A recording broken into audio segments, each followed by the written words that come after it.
Butch Pielka owned the Stone Pony from 1974 until 1990, a pretty good stretch, considering most concert venues don't last more than 10 years. But he did it, and he left quite the lasting legacy. The bands and the music are Pielka's legacy, a venue that remains standing 44 years later for a band like the Brothers Union, up-and-comers from Tinton Falls. In the early days, however, it wasn't a concert venue, it was a bar with a house band. There was a different house band almost every day of the week. You had bands like the Nines, Yasgur's Farm. Kyle Brendel, a longtime employee, worked under Butch Pielka. He says there were plenty more, the Shakes, Cats on a Smooth Surface, then artists came along like Springsteen.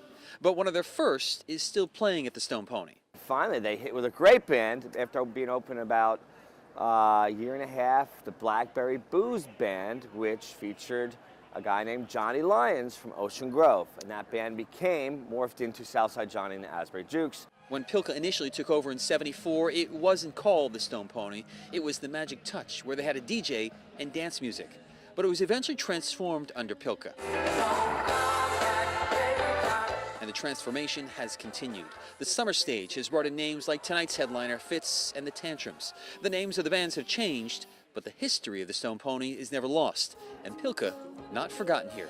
He's very personable. He lived it. He totally lived it. Kyle Brendel says they made it work in those early days because they were open as a bar 7 days a week. Butch Pielka was 71 years old and living in Toms River at the time of his death. In Asbury Park, Chris Keating, News 12, New Jersey.